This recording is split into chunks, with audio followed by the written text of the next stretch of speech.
మీ business ఏదైనా మీ ఊర్లో promotion చేయాలంటే అది సుమన్ టీవీతోనే సాధ్యం. ఇప్పుడే సంప్రదించండి. Hi viewers, welcome to Suman TV. ఈ దర్గా ఒక చికిత్సాలయం. ఈ దర్గాకి చాలా మంది మానసిక రోగులు, మానసిక రుగ్మతతో వచ్చి వారి యొక్క బాధల్ని తొలగించుకుంటూ ఉంటారు. అది ఎక్కడో లేదండి, మన వరంగల్ జిల్లా పర్వతగిరి మండలంలోని అన్నారం షరీఫ్ దర్గా. ఆ దర్గా యొక్క ప్రాముఖ్యతను తెలుసుకునే ప్రయత్నం చేద్దాం రండి.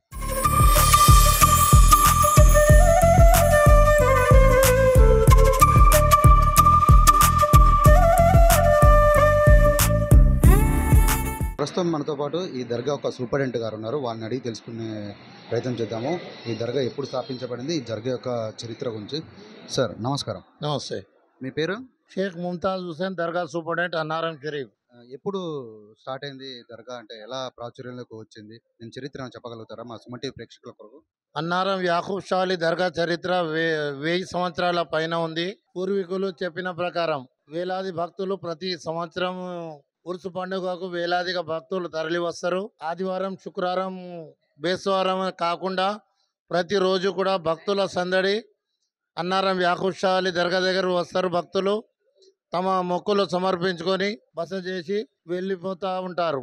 ఎన్నో సంవత్సరాల నుంచి బాధల్లో ఉన్న, రోగాలతో పరేషాన్లో ఉన్న భక్తులు హాస్పిటల్కు తిరిగి తిరిగి చివరికి అన్నారం యాకూబ్ షాలి దర్గా దగ్గర వచ్చి దేవుడు మాకు మంచిగా చేస్తాడని మొక్కి 41 రోజులు, 21 రోజులు అట్లా తమ తమ మనసుతో ఉండి ఆరోగ్యం మంచిగా అయినాక దేవునికి మొక్కులు సమర్పిస్తారని యాట కందూరు, కోడి కందూరు రూపం చేసి ఇంటికి వెళ్ళిపోతారు.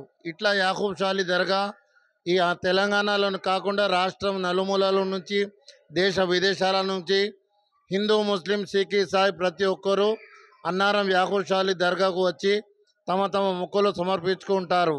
ఇక్కడ అన్నారం షరీఫ్ దర్గాకు వచ్చే భక్తులు ఎక్కువగా కందూరు చేస్తారు. అసలు కందూరు అంటే ఏంటిది, ఆ కందూరు ఎన్ని రకాలుగా చేయొచ్చు? ఇక్కడ ఉన్నటువంటి ఈ దర్గా పూజారిని అడిగి తెలుసుకునే ప్రయత్నం చేద్దాం. ఏం పేరండి మీ పేరు? నా పేరు ఎండి ఖాజా పాషా. అసలు కందూరు అంటే ఏంటిదండి? ఎందుకంటే అన్నారం షరీఫ్ దర్గాకు వచ్చినామంటే చాలా వరకు మేము దర్గాకు వెళ్ళాము, కందూరు చేయడానికి వెళ్తాము అని అంటారు భక్తులు. కందూరు అంటే ఏంటి, అది ఎన్ని రకాలుగా చేస్తారు? కందూరు అనేటివి 2 రకాలు ఉంటాయి సార్. ఒకటేమో యాట కందూరు అని ఉంటుంది, ఒకటేమో కోడి కందూరు అని ఉంటుంది. అయితే కందూరు అనేది ఎలా వచ్చిందంటే, ఇక్కడ వచ్చే భక్తులు ఫస్ట్ మామూలుగా వస్తారు. ఇక్కడికి వచ్చి ఏం చేస్తారంటే, ఇక్కడ బాబా దగ్గర ఈ ఒక ముడుపు కాయలు అనేటివి ఉంటాయి సార్. ఇక్కడ ఆ ముడుపు కాయలు అనేటివి బాబా దగ్గర ఫస్ట్ ఇక్కడ మొక్కుతారు. ఇక్కడికి వచ్చి వాళ్ళ సంతానం గురించే కానీ, జాబ్ గురించే కానీ, ఇంకా ఇంటి సమస్యలే కానీ, ఏదైనా సమస్య అయినా కూడా ఇక్కడ బాబా దగ్గర వచ్చి ఫస్ట్ ముడుపు కాయలాగా కడతారు. ఇక్కడ కట్టిన తర్వాతకి వాళ్ళు అనుకున్న పనులు అయిపోగానే కందూరు అనేది యాట కందూరు చేస్తా అని వాళ్ళు యాట కందూరు తీసుకొని వచ్చి ఇక్కడ బాబా దగ్గర మొక్కులాగా అనేది ఆ కందూరే అనేది యాట కందూరు లాగా యాటని కట్ చేసేసి ఇక్కడ తోలు, తలకాయ పూట, బోటి అనేది నెత్తి మీద పెట్టుకొని అన్నమున్ను కర్రీ వండుకొని బేషన్లో తీసుకొని వచ్చి ఇక్కడ బాబా దగ్గర మొక్కులు చెప్తాడు సార్. దానికే కందూరు అంటారు. అయితే మనం ఎలా అయితే కొన్ని హిందూ సంప్రదాయాలలో బోనం చేయడం అనేది ఎలా ఉంటుందో, యాటని ఒక పెద్దమ్మ తల్లికి కానీ, లేకపోతే ఒక కట్ట మైసమ్మ తల్లికి కానీ ఎలా యాటని కోయడం లాంటి కొన్ని కార్యక్రమాలు జరుగుతూ ఉంటాయి. అలాగనే ఇక్కడికి వచ్చే భక్తులు ఎవరైతే ఉన్నారో, ఈ దర్గాకు వచ్చే భక్తులు కందూరు చేయడం అనేది ఇక్కడ ఆనవాయితీ. కందూరుని 2 రకాలుగా చేస్తారు, దాని గురించి ఇప్పుడు మనతో చెప్పారు.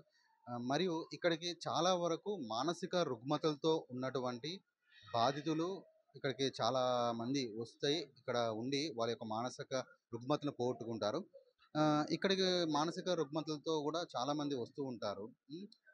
వాళ్ళకి వచ్చిన వారు కూడా మంచి ఉపశమనం దొరికి ఇక్కడి నుంచి వెళ్తూ ఉంటారు. ఇక్కడ వచ్చి ఒక 10-15 రోజులు, 30 రోజులు ఉంటూ వాళ్ళతో సంఖ్యలు వాళ్ళు వేసి బంధించే విధంగా ఉంటారు. ఎలా అసలు ఏంటిది, ఇక్కడికి వస్తే ఖచ్చితంగా తగ్గుతుందనే నమ్మకం ఎలా వచ్చింది? అయితే సార్ ఇక్కడ చేతబడి అనేది ఉంటుంది సార్. చేతబడి ఉంటుంది, ప్లస్ దయ్యం పట్టిన వాళ్ళు కూడా ఉంటారు సార్. అయితే మనకు ఇక్కడికి వాళ్ళు స్టార్టింగ్ ఇక్కడికి తీసుకొని వస్తారు. తీసుకొని వచ్చిన తర్వాతకి 2 అంటే పొద్దుగాల పూట, సాయంత్రం పూట ఇక్కడ సలాం పాట అవుతుంది సార్. ఇక్కడ సలాం పాటకు ఇక్కడ 5 దర్గాల దగ్గర అటెండ్ అవుతారు. అయితే ఇక్కడ మన మహబూబియమ్మ దర్గా బాబా వాళ్ళ 2 తమ్ముళ్ళు ఉన్నారు, ప్లస్ మళ్ళీ ఇక్కడ బాబా వాళ్ళ చెల్లెళ్ళు ఉన్నారు, బాబా గురువు కూడా ఉన్నారు. అయితే ఇక్కడ 5 దర్గాల దగ్గర పొద్దున సాయంత్రం తిప్పుతారు సార్. వాళ్ళకు తిప్పగానే వాళ్ళకు బాబా ఏం చేస్తారంటే వాళ్ళ కళలో వెళ్ళి బాబా వాళ్ళకి మందులాగా వేస్తాడు సార్. వేయగానే వాళ్ళు సెట్ అయిపోతారు. అయితే వాళ్ళకు ఈ గొలుసులు అనేటివి ఎందుకు వేస్తారంటే బాబాది ఒక రక్షణ లోపట వాళ్ళు ఇక్కడ ఉన్నారు అనే ఉద్దేశంతోటి బయటి వాళ్ళు కూడా వాళ్ళు బయటికి వెళ్ళిపోయినా కూడా అరే ఇక్కడ అన్నారం దగ్గర వచ్చి బాగలేని వాళ్ళు ఇక్కడికి వచ్చారు అనే ఉద్దేశంతో ఇక్కడ కడియాలు వేస్తాడు సార్ అది. అంటే ఇక్కడికి వచ్చే వ్యక్తులకు అంటే ఎవరైతే మానసిక రుగ్మతతో వచ్చే వాళ్ళు ఇక్కడ నుంచి పారిపోకుండా ఉండడానికి వేసే గొలుసులు మాత్రమే. కానీ చాలా వరకు ఏంటంటే బయట ఇక్కడికి వెళ్తే గొలుసులతో కట్టేసి వాళ్ళ మానసిక రుగ్మతలు పోగొడతారు అని చెప్పేసి అంటూ ఉంటారు. కానీ మానసిక రుగ్మతలతో ఎక్కువగా మాత్రం తెలంగాణ జిల్లాల నుంచి ఇక్కడికి చాలా మంది మానసికంగా కొంచెం పిచ్చి పట్టిన వాళ్ళు కానీ ఎక్కువగా చాలా మంది వస్తారు. ఇలాంటి వాళ్ళని ఈ దర్గాలో చూసినప్పుడు అంటే మీ కొత్త కొత్త రకంగా ఉన్నట్టు మానసిక రోగులతో వస్తూ ఉంటారు కదా. మీకు ఏమైనా ఎక్స్పీరియన్స్ అలాంటిది ఏమైనా జరిగింది, ఏమైనా గుర్తున్నది ఏమైనా ఉందా? ఆ, వాళ్ళు చాలా వరకు అయితే దయ్యం పట్టిన వాళ్ళు వస్తారు సార్ ఇక్కడికి. దయ్యం పట్టిన వాళ్ళు ఏమవుతుంది అంటే వాళ్ళు మనకి అటాక్ చేయడానికి కూడా వస్తారు. వాళ్ళు అంటే చాలా పవర్ఫుల్గా వస్తారు. వచ్చినప్పుడు మనం ఏం చేస్తాం అంటే సెక్యూరిటీగా కూడా గొలుసులు వేస్తాం. గొలుసులు వేసిన తర్వాతకి ఏమవుతుంది అంటే బాబా దగ్గర ట్రీట్మెంట్ అనేది అవుతుంది. వాళ్ళకి చెయ్యికును కాలుకి కానీ ఏమవుతుంది అంటే ఆ లోపట దయ్యం అనేది ఉన్న దానికి ఇబ్బందిగా అనిపిస్తుంది.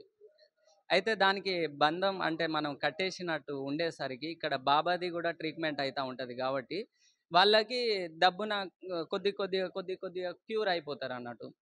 అలా వాళ్ళకు అటాక్ చేసినప్పుడు మనం సెక్యూరిటీగా ఇక్కడ సంఖ్యల లాగా వేస్తే ఇక 5 దర్గాలకు మనం చెప్పినట్టు తిరిగి వాళ్ళకి ఇక్కడ వాటర్ అనేది ఇక్కడ ప్రతిరోజు ఇక్కడ నైట్ పెడతారు. సలాం పాట అప్పుడు పెడతారు సార్. అది వాటర్ లాగా పెట్టి ఏం చేస్తామంటే సలాం పాట అయిపోగానే ఆ వాటర్ని 5 దర్గాల కాడ తిరగాలని చెప్తాం సార్ మేము.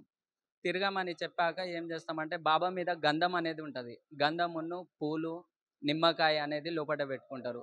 అవి డైలీ కంటిన్యూ చేయాలని చెప్తా ఉంటాం సార్. దానివల్ల ఏమవుతుంది అంటే బాబా వాళ్ళకి మందు వేసేసి వాళ్ళకి క్యూర్ చేసేస్తారు సార్. సలాం పాట అంటే ఏంటిది, దాని ప్రత్యేకత ఏంటిది? సలాం పాట అనేది ఇక్కడ బాబా పేరు మీద ఇక్కడ చదువుడు జరుగుతుంది సార్. అది ఆ సలాం పాటలో కొందరి బాధలు అనేటి దాని గురించి ఇక్కడ సలాం పాటల ద్వారా బాబాకి చెప్పుకుంటారు అన్నట్టు సార్. అది దానివల్ల ఏమవుతుంది అంటే చాలా మటుకి వాళ్ళు ఇక్కడ నిలబడి వింటూ ఉంటారు సార్. ప్రస్తుతం మనం ఇక్కడ విజువల్స్లో చూసుకోవచ్చు. ఇవి కొంచెం శ్రీవారి పాదాలను పోలినట్టుగా చెక్కతో తయారు చేసిన పాతకాలపు ఒక పాదరక్షకులుగా ఉంటాయి. అసలు వీటి ప్రాముఖ్యత ఏంటిది అనేది కూడా తెలుసుకునే ప్రయత్నం చేద్దాము. అసలు ఇవి ఏంటి అండి, అసలు ఈ చెక్కలు ఏంటి, ఇది పాదరక్షకులు ఇది దేనికి ఉపయోగపడతాయి? అంటే ఇది బాబా అని పాదాలు అని ఒక సెంటిమెంట్గా ఏం చేస్తారంటే వాటికి మొక్కుతారు సార్. మొక్కి ఈ వీపు మీద కొట్టుకోవడం జరుగుతుంది సార్ వాళ్ళు. అయితే వాళ్ళకు ఏం సెంటిమెంట్ అంటే ఆరోగ్య సమస్య ఉన్నా ఇంకా ఏదైనా సమస్యలు ఉన్నా కూడా అయ్యో బాబా పాదాలు మనం ముట్టుకున్నట్టు అవుతుంది కదా అనే సాటిస్ఫాక్షన్ తోటి అవి మొక్కి పెట్టుకుంటారు అన్నట్టు సార్. కొంతమంది నెత్తి మీద పెట్టుకుంటారు, కొంతమంది వీపు మీద కొట్టుకుంటారు. అట్లా దానికి అట్లా పెడతారు సార్. ఇవి కూడా మొక్కులు టైపే ఉంటాయి సార్. ఇవి కూడా చాలా మటుకి వాళ్ళు కూడా కందూరు చేసిన వాళ్ళు కూడా బాబా మేము కూడా మీకు పాదాలు ఎక్కిస్తాం మాకు మంచిగా అయితే అన్నట్టుగా వాళ్ళు కూడా భక్తులు తెచ్చినవే సార్. అవి కూడా ఈ భక్తులు ఇచ్చినటువంటి కానుకలతో ఒకటే అనుకుంటారా? అట్లాంటివి ఇక్కడ మొక్కుల్లాగా చెప్తా ఉంటారు సార్. ఒక్కొక్క ఐటమ్ ఇవి కూడా భక్తులే చేయించారు సార్. ఇది కూడా అంటే ఈ షామియానా చూస్తా అంటే చాలా అందంగా ఉంది. అంటే గతంలో కూడా ఇలానే ఉందా? అంటే పాత కాలంలో కూడా ఇలానే ఉందా? ఫస్ట్‌లో ఈ దర్గా ప్రారంభించినప్పుడు ఎలా ఉండే? తర్వాత ఈ ఏర్పరచాలు, ఈ చుట్టూ చెక్కలతోని ఇది ఎలా వచ్చిందంటే భక్తులతో కానుకలతోనేనా? ఆ! అవును సార్. ఇదంతా భక్తుల ద్వారానే వచ్చింది సార్. దీంట్లో 1NP కూడా ఏది బయటిది మన కాంట్రాక్టర్లే గానీ, బోర్డు వాళ్ళు గానీ ఎలాంటి సహకారం లేదు సార్ దీంట్లో. దీనికి ఇది ఏంటిదంటే భక్తులే స్టార్టింగ్ నుంచెల్లి చిన్న దర్గా ఉండేది సార్ స్టార్టింగ్. అయితే బాబా దగ్గర మనకు కందూర్‌లాగా అని చెప్పాను చూసారా సార్. అయితే వాళ్ళకు ప్రాబ్లమ్స్ ఉన్నవాళ్ళు ఏం చేసేదంటే సార్, మాకు చాలా సమస్యలు ఉన్నాయి. ఆ సమస్య ఒకవేళ మాది తీరిపోతే బాబా మీది గుడి కొద్దిగా మాకు తోచినంత సహాయం మేము చేసి మేము కడతాం అనంగానే బాబా ఏం చేసేది వాళ్ళకి బాగు చేసేది. బాగు చేయగానే మళ్ళీ కొంతమంది భక్తులు ఏం చేసేది, కొంతమంది ఏమో బాబాకి హైట్ లేపుడు జరిగింది సార్. దరిదాపుగా ఇది 15 ఫీట్ల హైట్ లేసింది సార్ బాబా దర్గా ఇది. నేను కూడా చాలా కొన్ని దర్గాలకు నేను వెళ్ళినప్పుడు కొంచెం అండర్ గ్రౌండ్‌లో ఉంటుంది. కిందికి ఉంటుంది. కానీ ఈ దర్గాలో ఇక్కడికొచ్చిన తర్వాత ఇది కొంచెం పైకున్నది. దీని గురించి నేను అడగాలనుకుంటున్నా. చెప్పండి. అయితే ఇది 15 ఫీట్ల అండర్ గ్రౌండ్ లోపటికి చెరువు దగ్గరికి ఉండేది సార్ ఇది. మెట్లు ఉండేటిది ఇది. అయితే అప్పుడు చాలా ఇబ్బంది అయ్యేది. బాబానే మనకి కలలో వచ్చి చెప్పారన్నట్టు. ఇలా భక్తుల ద్వారా నా దర్గా ఒకటి కట్టియాలి అని చెప్పారు. చెప్పిన తర్వాతకి వాళ్ళు ఏం చేసిండ్లంటే ఇక్కడ బాబా దగ్గరికి వచ్చి మొక్కగానే పనులు అవ్వుడుతోటే బాబాకి మేము ఏం చేయించాలి అని వాళ్ళు అనేది. అంటే ఇట్లా బాబాకి కొద్దిగా ఇబ్బంది అవుతుందట. వాటర్ మనకు కింది సైడ్ నుంచి దర్గా లోపలికి వస్తుంది కాబట్టి నాకు లేపమని చెప్పిండ్రు బాబా. అందుకోసమే మీరు ఈ పని చేయించాలి అని అన్న తర్వాతకి వాళ్ళు కొంతమంది ఈ వర్క్ స్టార్ట్ చేయించిళ్ళు. దాని తర్వాత కొంతమంది మేము స్లాబ్‌కి డబ్బులు ఇస్తామని కొంతమంది స్లాబ్ ఏపిచ్చిళ్ళు. ఇంకా కొంతమంది గోపురం కట్టించిళ్ళు. కొంతమంది జాలీలు కట్టించిళ్ళు. కొంతమంది ఇది అట్లా ప్రతి ఒక్కళ్ళు ఒక్కొక్క పని ద్వారా చేసేది అన్నట్టు సార్. ఇక్కడికి వచ్చేటటువంటి భక్తులు ఎక్కువగా హిందూ, ముస్లిమ్స్ వారి యొక్క మానసిక రుగ్మతలు కోల్పోవడానికి, దాని నుంచి ఉపశమనం పొందడానికి ఇక్కడికి చాలామంది వస్తుంటారు. మీరు ఇక్కడ ఈ గుడిని చూసుకున్నట్లయితే కొంచెం హిందూ దేవాలయాన్ని పోలి ఉంటుంది. ఎందుకంటే హిందూ దేవాలయానికి ఖచ్చితంగా ఒక కోనేరు ఉంటుంది. ఈ దర్గాని ఆనుకొని కూడా ఇక్కడ ఒక కోనేరు కూడా ఉండడం జరుగుతుంది. అదొక ప్రాముఖ్యత, అంటే ఒక గొప్ప విషయంగా చెప్పుకోవచ్చు. ఈ అన్నారం షరీఫ్‌లో ఇంకా ఎలాంటి ప్రాముఖ్యమైన ప్లేస్‌లు గానీ, చూడదగ్గ ప్లేస్‌లు ఏమైనా ఇంకా ఉన్నాయా? ఇంకా దేనికి ప్రాముఖ్యత ఈ అన్నారం షరీఫ్? ఇంకా బాబా వాళ్ళ ఇద్దరు తమ్ముళ్ళు ఉన్నారు సార్. ప్లస్ బాబా వాళ్ళ చెల్లెలు ఉన్నారు. మహబూబీ అమ్మ, మళ్ళీ ఘుంషావలి, భోలేషావలి ఉన్నారు సార్. అంటే వాళ్ళ వంశము ఉంది. ఉంది ఇక్కడ. వాళ్ళ వంశం అనేది ఉంది. మళ్ళీ వాళ్ళ ఇద్దరు అన్నదమ్ములు, ఒక చెల్లెలు ఉన్నారు సార్ ఇక్కడ. మళ్ళీ ఇంకొకటి ఏంటిదంటే యాటల్ని హలాల్ చేసేది కూడా ప్లేస్ ఉంది సార్. అది కూడా ఏంటిదంటే అది బాబా ఎప్పుడైతే వెలిసిండ్లో అప్పటి కానించెల్లి వెనకటి కానించెల్లి యాటలు ప్లస్ కోళ్ళు కూడా తెగుతా ఉంటాయి సార్ అక్కడ. అది వెనకటిది అది. అయితే ఇప్పుడు మనం చెప్పాం కదా మొక్కులు అనుకున్న వాళ్ళు వచ్చేది అక్కడ ఫస్ట్ యాట అక్కడనే హలాల్ అవుతుంది సార్. ఆ హలాల్ అయిన తర్వాతకి కందూరు అనేది ఇక్కడికి తీసుకొని వచ్చి ఫస్ట్ ఇక్కడ బాబా దగ్గర పూజలు అయిపోయినాక మళ్ళీ బాబా వాళ్ళ చెల్లెల దగ్గరికి వెళ్తారు. మళ్ళీ బాబా వాళ్ళ చెల్లెల నుంచి మళ్ళీ ఇక్కడ ప్లస్ అక్కడ ఇద్దరు అన్నదమ్ములు ఉన్నారు, గుంషాలి, భోలేషావలి. మళ్ళీ అక్కడ కూడా పూజలు అవుతాయి సార్. ఇక్కడ స్పెషల్ ఏంటిదంటే ఈ దర్గా ఒక్కటే కాదు సార్, మనకు 5 దర్గాలల్లో పూజలు అవుతాయి సార్. ఇక్కడ వచ్చే భక్తులకు కూడా ఆ సెంటిమెంట్ తోటి కూడా అక్కడి వరకు వెళ్ళి పూజలు చేయించుకొని వస్తారు సార్. అంటే ఈ బాబా యొక్క వంశానికి చెందినటువంటి వారి ఆనవాళ్ళతోని ఇక్కడ 5 దర్గాలు వెలిసాయి అని మీరంటున్నారు. ఇక్కడ మీరు చూసుకున్నట్లయితే ముస్లిం సాంప్రదాయాలలో ఎక్కువగా హలాల్ అనేది జరుగుతుంది. హలాల్ అనేది ఇక్కడ ప్రాముఖ్యతంగా, అంటే ఇక్కడ చేసే హలాల్ చేసే ఒక ప్లేస్ కూడా ఉంది. ఇక్కడికి వచ్చేవారు వాళ్ళు చేసే ఒక కందూరులో ఫస్ట్ హలాల్ అక్కడ చేసిన తర్వాతనే వాళ్ళు కందూరు చేస్తారని చెప్పేసి మనతో పాటు చెప్తున్నారు వాళ్ళు.